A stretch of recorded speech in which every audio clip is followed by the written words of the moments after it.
Alhamdulillah, Alhamdulillah, Alhamdulillahi Rabbil Alameen, wa salatu wa salamu ala Rasulina Muhammadin wa ala alihi wa sahbihi ajma'in.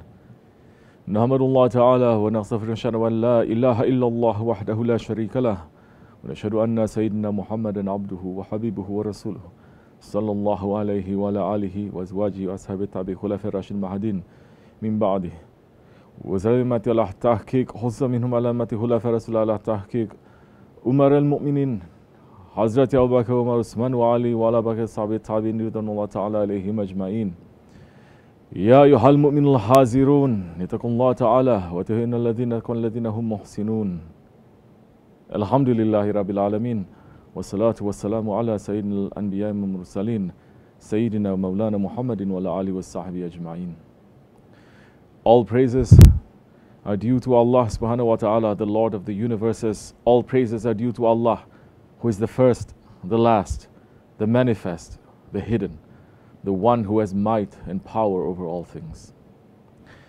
And may all peace and blessings be upon the Sultan of the Messengers, the Imam of the Prophets, the crown of creation, the lamp of guidance, the beloved of Allah, Sayyidina Mawlana Muhammad alayhi salatu wassalam, and upon his noble family and blessed companions and all those who follow them until the last day. Ayyuhal mu'minun, O believers, welcome to you on this blessed day and Mubarak day of Jumu'ah. Welcome to you on the 12th day of the month of Safar. O believers, we must understand the reality of this world, of this dunya, and not let it to trick and to trap us. Allah subhanahu wa ta'ala is saying in the Holy Quran, know that the life of this world, it is only play and amusement, pomp and mutual boasting among you, and rivalry in respect of wealth and children.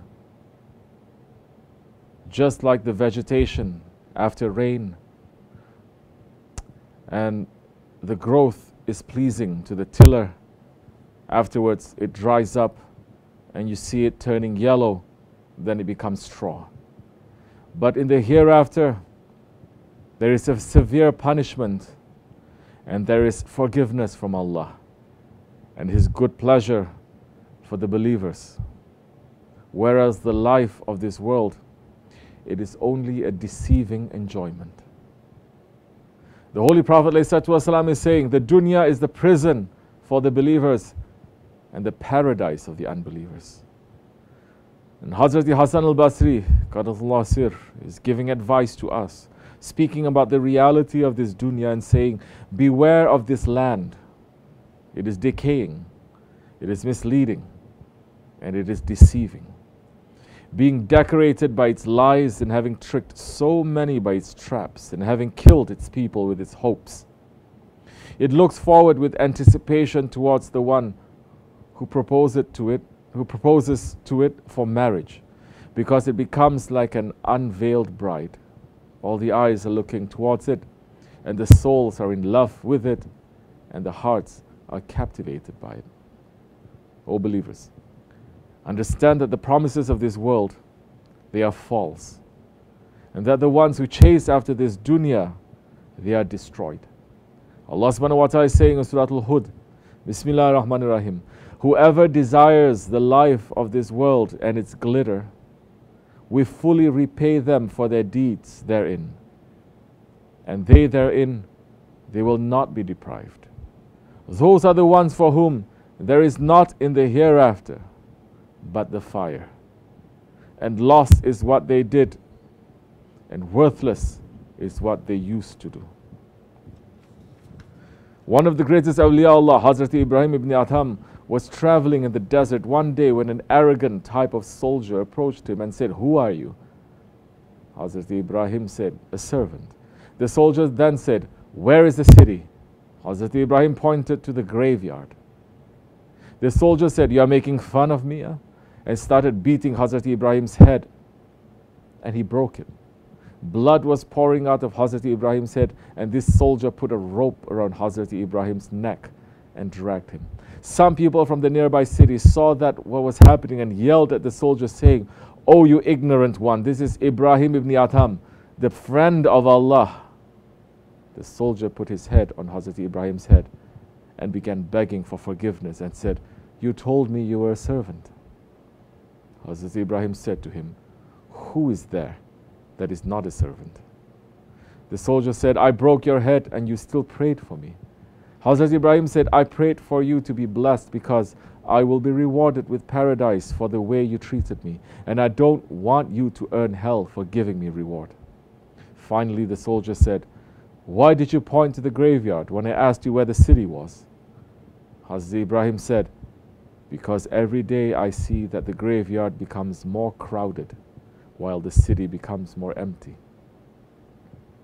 This is the reality of this dunya. It is temporary, it is fading, and it is false. Our reality is not in this life, but in the next life. So how do we live properly in this dunya so that we can reach to safety in the next life? The Holy Prophet ﷺ is telling in his Hadith Sharif how to reach safety. He is saying, the world is cursed, and everything in it is cursed, except for the zikr of Allah, good deeds, the person of knowledge, and the ones who learn from them. If an intelligent person looks to the reality of that statement, he will see that the Holy Prophet ﷺ is saying that the only way to not be cursed in this dunya is to be in association with a Shaykh, to be in a tariqat.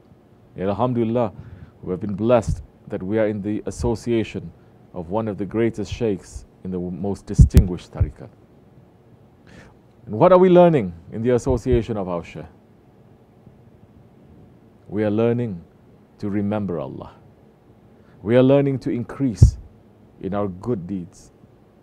And we are sitting with a person of knowledge and trying to be the ones who are learning. If we remain firm in this way, if we remain firm in the sohbat of our Shaykh, then inshallah rahman, we are fitting into the category of those who are saving themselves from being cursed in this dunya. As our Shaykh Sahib al-Seyh is saying, Tariqatan as-sohbat wa khayru fil jamiyat. Association brings people the awareness of who they are and who is their Lord. Two things sohbat association teaches man.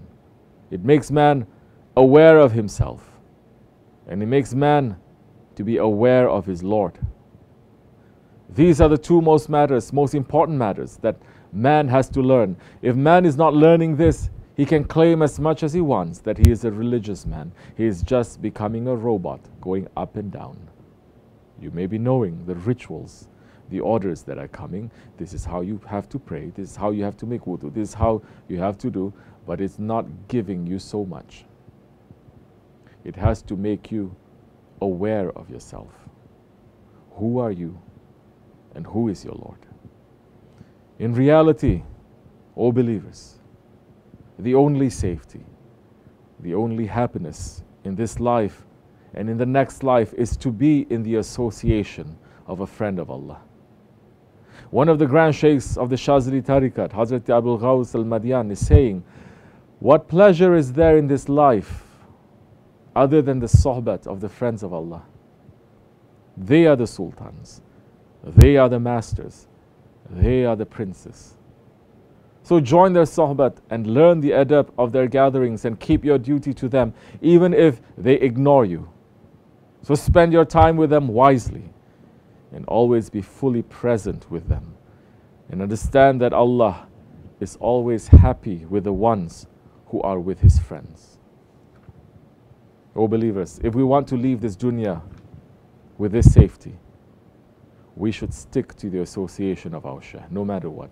Because his way, it is the highest way of all. And it brings the pleasure of Allah. We are ending with the words of Hazrat Abdul Rahman Jami, who was a murid of our grand Shaykh Khwaja Ubaidullah Ahrar, who said about this tariqat, the Nakshibendi Shaykhs are the chiefs of the caravan. They take their murids to the sacred house from a secret road. All the lions of the world are related to this tariqat. How could foxes hope to tear this tariqat apart? O believers, advice to me and to you. remain in the way of Sahibul Sayf until our last breath, no matter the difficulty, so that inshallah we will be counted as amongst the lions. Astaghfirullah.